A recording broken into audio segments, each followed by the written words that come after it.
Acompañarnos. Pero bueno, llegando a las 11 tenemos debate para cerrar un tema que Estuvimos en la previa y ahora estamos en el después. Exactamente. Algo anticipamos en la previa de la posibilidad de los votos, cómo podía ser la definición y también hablábamos de la posibilidad de lo que suceda afuera, ¿no? En aquella oportunidad, bueno, finalmente la ley de bases fue aprobada en el Senado en general y con muchas modificaciones en particular para pasar ahora a diputados, donde ya en diputados la habían esquilmado un poco, ya un poco mucho, o sea que prácticamente se cree que ahora vuelve a diputado, la Cámara de Origen no va a tener modificaciones o grandes modificaciones para luego promulgarse en el boletín oficial. Pero bueno, después de 6 meses el Gobierno Nacional tiene la primera ley, tendría la primera ley para poder gobernar, ¿no? Al margen de eso, decíamos que fue empate la votación en 36. Aquí estamos viendo a Lustó, que no sabemos de qué está jugando, ¿no? Porque lo dejaron en Orsay totalmente. Es presidente de la Unión Cívica Radical y los 11 senadores radicales votaron todo lo contrario que votó él. Así que no sé cómo quedará ahora un presidente que no tiene... A ver, hoy lo definía algo así, como un coronel que tiene un ejército pero sin soldados, ¿no? Porque los soldados se fueron para otro lado. Pero bueno, al margen de eso, quiero decir y aclararles algo. Se tuvo que votar 2 veces en general. Porque si hay un empate, por ejemplo, como lo hubo en la primera vez, con 36 votos, no es que ya define la presidenta o presidenta, como quiere llamarlo, del Senado, sino que se tiene que volver a votar. Si en la segunda votación hay empate, recién ahí vota, digamos, el presidente para definir. Bien. Lo mismo pasa en diputados. Lo mismo pasó por el paquete fiscal y todo lo que tiene que ver con esto. Ahora bien, vamos a la ley. En cierta forma, lo que tuvo que ceder el gobierno es lo que permitió, más allá que los 33 senadores del kirchnerismo o de Unión por la Patria votaron en contra, sin interesar, por supuesto, las modificaciones que se introdujeron, lo que se dio el gobierno, pero sí decir que, bueno, finalmente hay, digamos, áreas que no se tocan, hay definiciones que no se fueron dando y en total sumó 45 modificaciones. La ley de bases, o sea, hubo 45 modificaciones. En la ley de bases, 29. Y como le decía yo, que es la otra ley, el paquete fiscal, 16 hubo en senadores, ¿no? Bueno, ¿dónde van los puntos? Resumo básicamente lo más importante. Desregulación del Estado, que era uno de los temas, se limitó la facultad del Poder Ejecutivo para intervenir organismos públicos. Se incorporaron 15 entes e institutos que no podrán disolverse, ¿sí? Bueno, hablamos del INTA, del INTI, del Banco Nacional de Datos Genéticos, del SENASA, bueno, de varios, de varios. Pero bueno, acá puede haber también, si uno puede ver un poquito más allá en el horizonte, está bien, el gobierno no puede intervenirlo, ni sacarlo, ni desregularlo, pero si los desfinancia, si los aportes que se los va reduciendo no cada vez más, ¿qué pasa con eso? Bueno, no obstante, se lo trató de blindar a cada uno de estos organismos del Estado. En el empleo público se consignó que los agentes que se encuentren de licencia por enfermedad o accidente, por embarazo y por matrimonio no podrán ser puestos en situación de disponibilidad hasta vencido el periodo de su licencia. Por el otro lado, en la modernización laboral, a pesar de que un sector de la Unión Cívica Radical retomó su pedido para limitar el poder de los sindicatos a través de una de sus principales fuentes de financiamiento, por supuesto, esta cláusula finalmente fue eliminada por el dictamen firmado. Se quitó el artículo que establecía que para los empleados no afiliados a los gremios solo se podían cobrar cuotas solidarias con su consentimiento previo. Sin este párrafo, lo podrán seguir haciendo contra su voluntad. Bien. Bueno, justa causa de despido, que esto es la reforma laboral, ¿no? Fue incluida la participación activa en bloqueos o tomas de establecimientos como una grave injuria laboral y objetiva casual de extinción del contrato de trabajo. O sea, si usted participa activamente en bloqueos, tomas de establecimientos y justamente injuria laboral grave, que no se incendia, rompe, sin justa causa lo pueden despedir directamente, ¿no?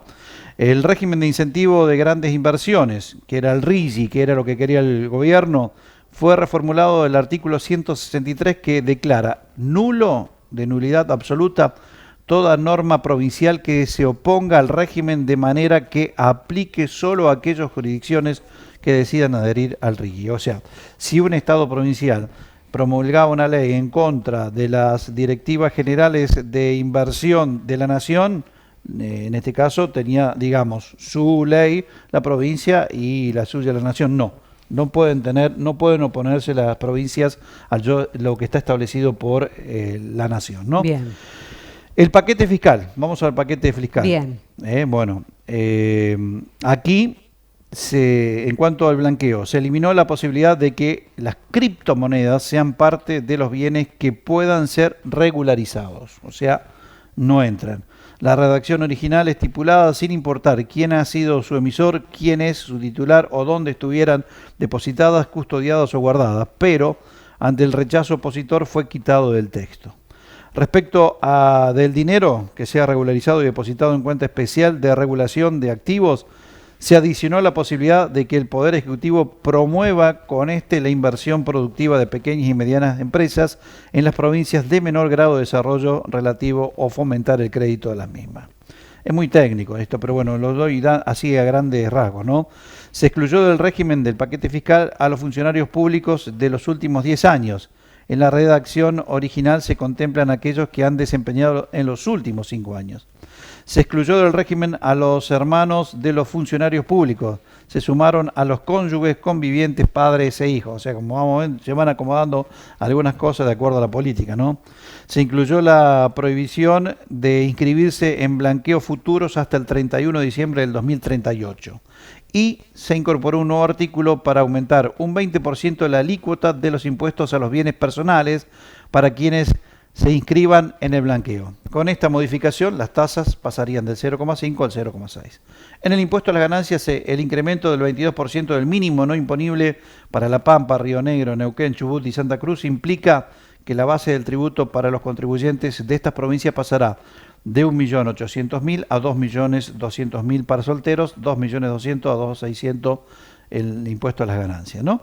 Para Tierra del Fuego tiene también una exención especial. Y en la ley de minería, para ser más corto también, se busca modificar el artículo 22 de la ley 24.196 sobre inversiones mineras para incrementar del 3 al 5% el tope de regalías percibidas por las provincias sobre el valor de boca de mina del mineral extraído. O sea, se aumenta entonces lo que pueden percibir las provincias. Y atención, con respecto al monotributo social, estamos hablando, se mantiene con un esquema diferente al vigente, en el que quien adhiera pagará un monto mínimo en carácter de jubilación y la obra social será optativa. Esto es monotributo social.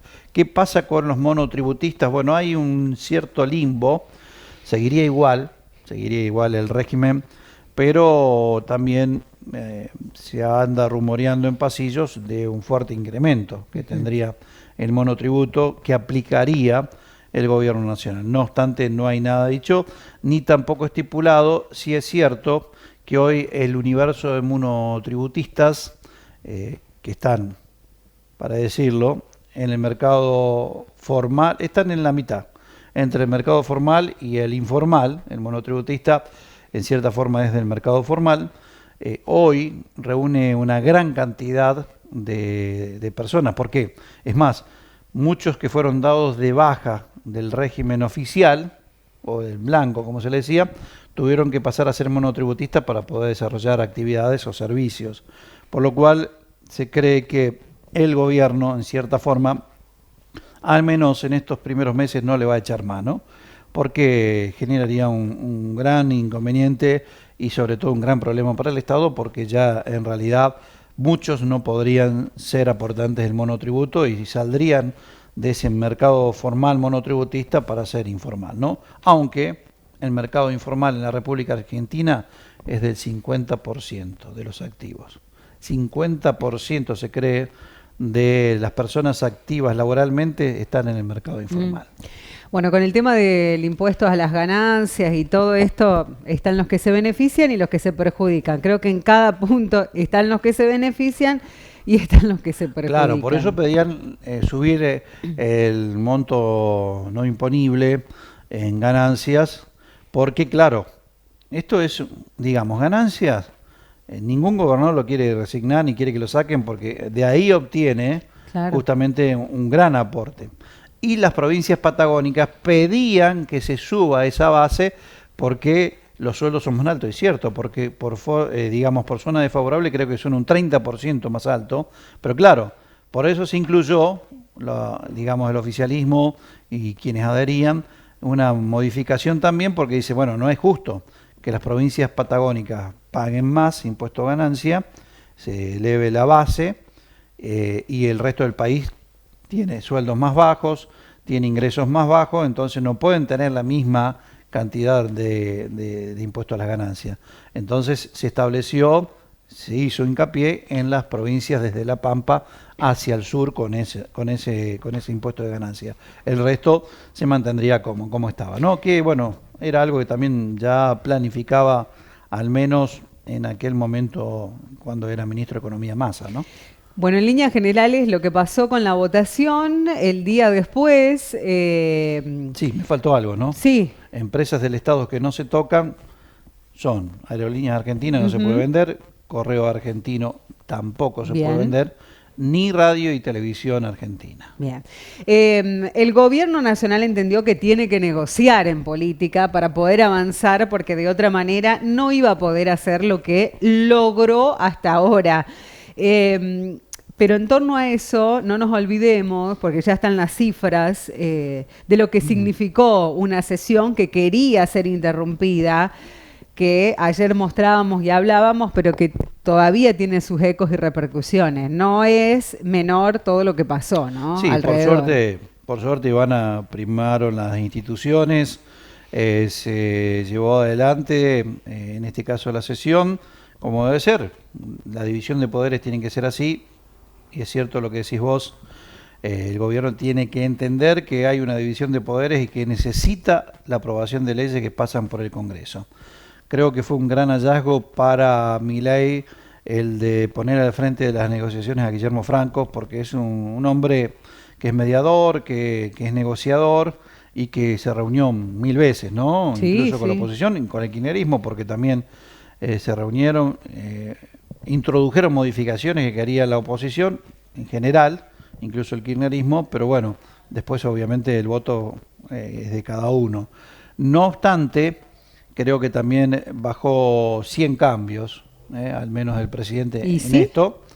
De los 600 artículos que tenía la ley base, quedaron aprobados aproximadamente 260.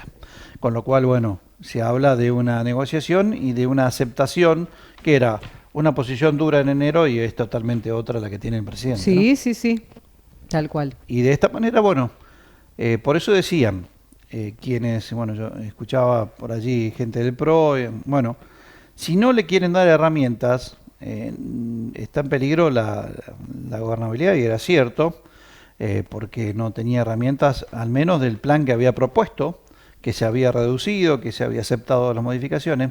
Bueno, le pedía a quienes no querían dar herramientas que sean, en este caso, conscientes de lo que podía significar para la gente, principalmente, y después, de que había que darle la herramienta para que gobierne. Si después el presidente se choca contra una pared, ya no va a tener excusa de decir, no, me dieron herramientas. Tenías la herramienta, te dimos todo para que trabajes, te chocaste contra la pared, bueno, que se choque contra la pared. Pero que pruebe, bueno, digamos, claro, que lo haga, exactamente. Esa era la idea.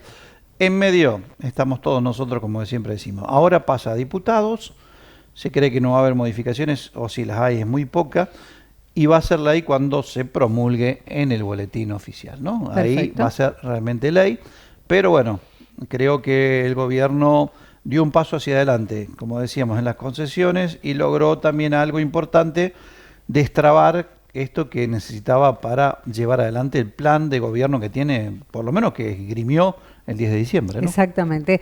Hernán, gracias por acompañarnos, por explicarnos también, para que entienda el televidente, la señora que está con un mate acomodando la casa, o el señor que no va a cocinar al mediodía porque tengo la porción para que ustedes... A ver.